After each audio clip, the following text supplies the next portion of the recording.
ഭഗവാൻ മൂന്നാമതൊരു വരവ് വന്നു. ടെറസ്ട്രിയൽ ആനിമൽ, വരാഹം പന്നിയായിട്ട് ഇങ്ങോട്ട് വരികയാണ്. എന്തിനാണ് ഭഗവാൻ പന്നിയായിട്ട് വന്നത്? ഹയഗ്രീവൻ വേദങ്ങൾ കടിച്ചോട്ട് പൊക്കളൻ. എന്നിട്ട് എന്ത് ചെയ്തു? വെള്ളത്തിനൊഴുകി കൊണ്ടുവച്ചു. മനുഷ്യൻ മുങ്ങിയാലേ ഒരു 25 അടിക്കുള്ളിൽ താഴോട്ട് പോകാൻ പറ്റിയല്ല. പക്ഷേ ഒരു 200 അടി താത്ത പോയി പൊക്കിക്കൊണ്ട് വരണം. അതിന് പറ്റിയൊരു മൃഗമേ ഉള്ളൂ ഈ ഭൂമിയിൽ. അതുകൊണ്ട് ഭഗവാൻ പന്നിയായി ഭൂമിയിലേക്ക് വരികയാണ്. വരാഹം ചെന്ന് വെള്ളത്തിനടി ചെന്ന് വേദങ്ങളിങ്ങ് പൊക്കി കഴിഞ്ഞ് കരക്ക് കൊണ്ടുവന്നു. അപ്പോൾ എന്താണ് ഭഗവാൻ വരാഹമായിട്ട് അവതരിച്ചത്? കാരണം ഓരോ മൃഗത്തിന് ഓരോ സ്ഥലത്താണ് ആയുധം.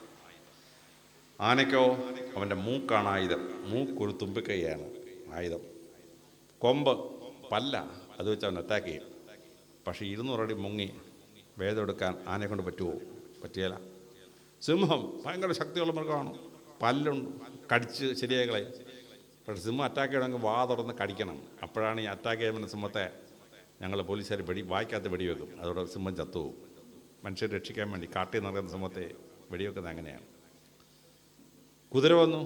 കുതിരയുടെ ആയുധം എവിടെയാണ്? ഫ്രണ്ടിലൊരു ആയുധമില്ല, പല്ലുമില്ല, മൂക്കുമില്ല, കൊമ്പുമില്ല. കുതിരക്കാരെല്ലാം ആക്രമിക്കണം. കുതിര എബോട്ടണ് അടിക്കും. കാലോട് ഒറ്റ തൊഴിയാണ്. തൊഴി കിട്ടുന്ന ആളുണ്ടല്ലോ, അപ്പം ചത്തിരിക്കും. ശവം പോയി വീഴുന്ന ഒരു 150 അടി ദൂരെയാണ്. എന്തിനാണ് ഈ കുതിരയ്ക്ക് പുറകിൽ ആയുധം കൊടുത്തത്? അതിന് പർപ്പസ് ഉണ്ട്. പന്നിക്ക് ആയുധം കൊടുത്ത് എവിടെയാണ്? അവൻ്റെ പല്ലാണ്.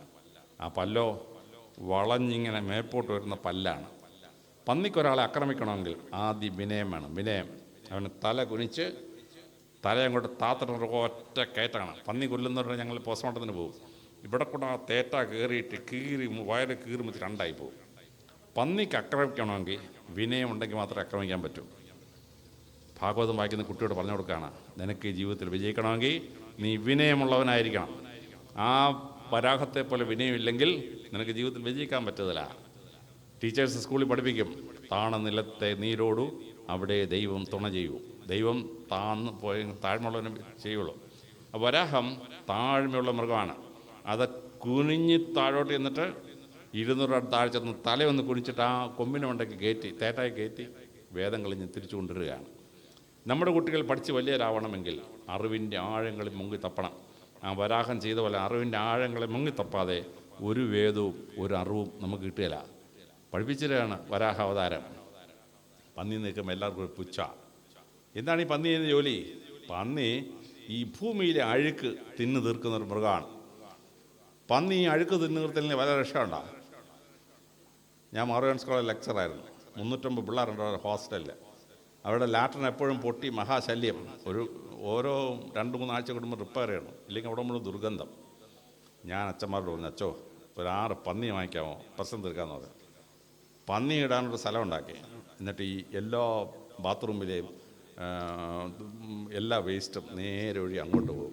300 രൂപയുടെ വേസ്റ്റ് കിട്ടിയുണ്ടല്ലോ, 6 പന്നി ബബ്ബെന്ന് ഒറ്റ അടിയാണ്. 4 മാസം കഴിയുമ്പോൾ പന്നിക്ക് 300 കിലോ. ഈ 300 രൂപയുടെ വേസ്റ്റ് കക്കൂസ് കഴുകുന്ന ജോലി ഒഴിവായോ? അത് വേസ്റ്റ് എടുക്കുന്ന പരിപാടി ഒഴിവായോ? കംപ്ലീറ്റ് പന്നി അങ്ങോട്ട് തിന്നു. അങ്ങനെ ഒരു കൊല്ലം കഴിയുമ്പോൾ ഒരു പന്നിയെ വിൽക്കുമ്പം 5000 രൂപ 6000 രൂപ വരുമാനം. വേസ്റ്റിൽ നിന്ന് വരുമാനം. ഇതാണ് പന്നിയുടെ ഗുണം. പന്നി ചെയ്യുന്ന പോലെ വേറൊരു മൃഗമുണ്ട്, കാക്ക. വേസ്റ്റ് കണ്ടാണ്ടല്ലോ, കാക്ക കാക്ക എന്നൊരു വിളി വയ്ക്കും. ഒരു 10-100 കാക്കയിഞ്ഞ് വരും. എല്ലാം കൂടെ കാറ ബുറാന്ന് തിന്നിട്ട് എല്ലാ വേസ്റ്റും തീർത്തു പോകും.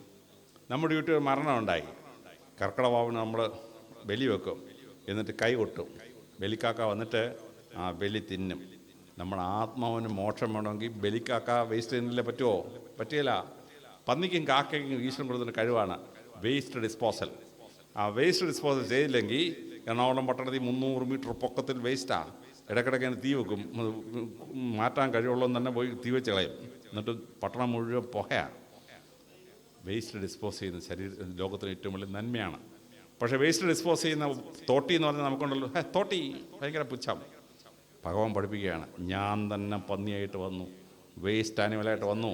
ഈ ലോകത്തെ ശുദ്ധീകരിക്കാൻ വേണ്ടി പഠിപ്പിക്കുകയാണ്. ഓരോ വീട്ടിലെയും കുട്ടികൾ മിഡ് സ്കൂളിൽ പഠിക്കുമ്പോൾ തന്നെ വീട്ടിലെ വേസ്റ്റ് ഉണ്ടാകാതെ നോക്കാൻ, നനഞ്ഞ അഴുക്കായ തുണികൾ കഴുകാൻ ഭംഗിയായിട്ട് പഠിച്ചിരിക്കണം.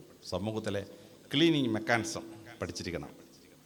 പക്ഷേ ഇന്ന് വരാഹം ലോകം മുഴുവൻ അറിയപ്പെടുന്നത് എന്തായിട്ടാണ്? സ്വർണ്ണ നാണയങ്ങൾക്ക് ലോകത്തിലുള്ള പേരാണ് വരാഹൻ. അറബി ഭാഷയിലും ഹീബ്രു ഭാഷയിലും ഗ്രീക്ക് ഭാഷയിലുമൊക്കെ സ്വർണത്തിൻ്റെ പേരെന്താണ്? വരാഹൻ. കാരണം ഇന്ത്യയിൽ നിന്ന് ഒരുപാട് സാധനങ്ങൾ കയറ്റി അയക്കുമായിരുന്നു. 3400 വർഷത്തിന് മുമ്പ് ഈജിപ്തിലെ ഫറോ രാജാവായ ഫറോ രാംസിസ് മരിച്ചു. അയാളുടെ മമ്മി, അഴുകാത്ത ശരീരം, മമ്മിഫൈഡ് ശരീരം 1986 കിട്ടി. നോക്കുമ്പോൾ ഉണ്ടല്ലോ, വായ്ക്കകത്തും മൂക്കിനകത്തും ചെവിക്കകത്തും മലദ്വാരത്തിനകത്തൊക്കെ കുരുമുളക് കയറ്റി വെച്ചിരിക്കുകയാണ്. കുരുമുളക് കയറ്റിയാൽ ശരീരം അഴുകത്തില്ല. ഈ രാജാവ് വളരെ ക്രൂരനായ ഒരാളായിരുന്നു. അതുകൊണ്ട് ചത്തു കഴിഞ്ഞാൽ അവൻ അണ്ണാക്കിലെ ആസനത്തിൽ ഇരിക്കട്ടെ നേരത്തെ കുരുമുളക് അടിച്ച് കയറ്റിയാൽ നമുക്ക് അറിഞ്ഞൂടാ. പക്ഷേ ഈജിപ്തിലും മിഡിൽ ഈസ്റ്റിലും കുരുമുളകില്ല. ഇതെവിടെ നിന്ന് വന്നു? ഈജിപ്റ്റോളജിന് എന്താണെന്ന് അറിയാമോ? കുരുമുളകെടുത്ത് DNA ടെസ്റ്റ് ചെയ്തു. അപ്പോഴാണ് മനസ്സിലാകുന്നത് മലപ്പുറത്തും പാലക്കാട്ടും വിളയുന്ന കുരുമുളകാണ് 3400 കൊല്ലത്തിനും ഇവൻ്റെ വായിലും ഒക്കെ ഇരിക്കുന്ന സാധനം. ഇവിടെ നമ്മുടെ പൂർവികർ കുരുമുളക് അങ്ങോട്ട് കൊണ്ടുപോയി അവിടെ സപ്ലൈ ചെയ്തു. 3000 കൊല്ലത്തിന് മുമ്പ് ശലോമോൻ രാജാവ് ജെറുസലേം ദേവാലയം പണിഞ്ഞു. ദേവാലയം പണിയാൻ നേരം മദ്ബഹ, ഹോളി ഓഫ് ഹോളീസ് അലങ്കരിക്കാൻ വേണ്ടി മയിൽപ്പീലി കൊണ്ട് ചെയ്യാൻ തീരുമാനിച്ചു. മയിൽപ്പീലി ഇസ്രായേലിലും മരുഭൂമിയിലൊന്നും മയിൽപ്പീലി ഇല്ലല്ലോ. കേരളത്തിൽ നമ്മുടെ പൂർവികരോട് പറഞ്ഞു മയിൽപ്പീലി കൊണ്ടുവരാൻ. ഭഗവാൻ കൃഷ്ണനെ പോലെ ശലോമോൻ രാജാവിന് മയിൽപ്പീലി വലിയ ഇഷ്ടം. ആ മയിൽപ്പീലി കൊണ്ടുവന്ന് മദ്ബഹായുടെ മുമ്പിൽ വിരിച്ചു. ആ മയിൽപ്പീലിക്ക് വേദപുസ്തകത്തിൽ ഉപയോഗിച്ചിരിക്കുന്ന വാക്ക് തൂക്കി, TUKI. തമിഴ് ഭാഷയിലെ ആൺമയിലിൻ്റെ പേരാണ് തോഗൈ. ആ തമിഴ് വാക്കാണ് വേദപുസ്തകത്തിൽ 3000 വർഷത്തിന് മുമ്പ് സുറിയാനി ഭാഷയിൽ എഴുതി വച്ചിരിക്കുന്ന തൂക്കി. പൂജാദ്രവ്യങ്ങൾ വെക്കാൻ വേണ്ടി ഒരു മേശ, അതിൻ്റെ 4 സൈഡിൽ ആനക്കൊമ്പ് കൊണ്ട് ഡെക്കറേറ്റ് ചെയ്തു. ആനക്കൊമ്പിനെ വേദപുസ്തകത്തിൽ വിളിച്ചിരിക്കുന്നു കളഫ്. ഇത് സംസ്കൃതത്തിൽ ആനയുടെ പേരാണ് കളഭം. ആ കളഭമാണ് 3000 കൊല്ലത്തിന് സുറിയാനി ഭാഷയിൽ കാളഭം എന്നായിരിക്കുന്നത്. ഈ നാവികർ ഒരു മൃഗത്തിൻ്റെ കളികളൊക്കെ ഇങ്ങനെ പറയുമ്പം ശലോമോൻ രാജാവിൻ്റെ ആഗ്രഹം അതിനൊന്ന് കാണണം. ആ മൃഗത്തെ കൊണ്ടുവരാൻ പറഞ്ഞു. അതൊരു കുരങ്ങനായിരുന്നു. ശലോമോൻ ഈ കുരങ്ങനെ കളിയെ കണ്ട വലിയ രസമായി. ശലോമോൻ ആ കുരങ്ങനെ വേദവസ്തു വിളിച്ചിട്ട് വാക്ക് കപി. സംസ്കൃതത്തിൽ കുരങ്ങൻ്റെ പേരാണ് കപി. നമ്മൾ ഹനുമാനെ വിളിക്കുന്ന പേരാണ് കപീന്ദ്രൻ. അതാണ് സുറിയാനി ഭാഷ 3000 കൊല്ലത്തിന് വേദവസ്തു ഉപയോഗിച്ചിരിക്കുന്നത്. ഇങ്ങനെ 24 വാക്ക് സംസ്കൃതവും തമിഴും 3000 കൊല്ലത്തിന് വേദവസ്തു ഉപയോഗിച്ചിരിക്കുകയാണ്. സംഘാലകൃതി എത്തുമ്പോൾ ഇവിടുന്ന് കുരുമുളക് അങ്ങോട്ട് പോവും, തിരിച്ചു വരുന്ന സ്വർണ്ണമാണ്. അതുകൊണ്ടാണ് പതിറ്റുപ്പത്തിൽ എഴുതിയിരിക്കുന്നു കറി ഏന്തി പോയിടും കപ്പലുകൾ പൊന്നേന്തി തിരികെ വരും. കറി എന്ന് പറഞ്ഞാൽ കുരുമുളക് എന്നാണ് തമിഴ് ഭാഷയിൽ. ഈ കറി എന്നുള്ള വാക്ക് ഇപ്പോൾ ഇംഗ്ലീഷ് ഭാഷയുടെ വാക്കായി. CURRY. മീൻ കറി, ഇറച്ചിക്കറി. മുളക് അരച്ച് എന്തെങ്കിലും കറി ഉണ്ടാക്കിയാൽ അതിന് ഇംഗ്ലീഷിൽ വിളിക്കുന്ന പേര് കറി. തമിഴ് ഭാഷയിൽ കുരുമുളകിൻ്റെ പേരാണ് ഇന്ന് ഇംഗ്ലീഷിൽ കറിയായി മാറിയിരിക്കുന്നത്. അപ്പോൾ ഇങ്ങനെ വരുന്ന സ്വർണം കോയിനുണ്ടാക്കുന്ന ആരാണ്? മഹാരാഷ്ട്രവും ഗുജറാത്തും ഭരിച്ചിരുന്ന രാഷ്ട്രകൂട രാജവംശം. രാഷ്ട്രകൂട രാജവംശത്തിൻ്റെ പ്രധാന ദേവൻ ആരാണെന്നറിയാമോ? വരാഹ അവതാരം. അവരുടെ പ്രസിദ്ധമായ വരാഹ ക്ഷേത്രമാണ്. ഞാൻ പോയി കണ്ടിട്ടുണ്ട്. ഉഗ്രൻ ക്ഷേത്രമാണ്.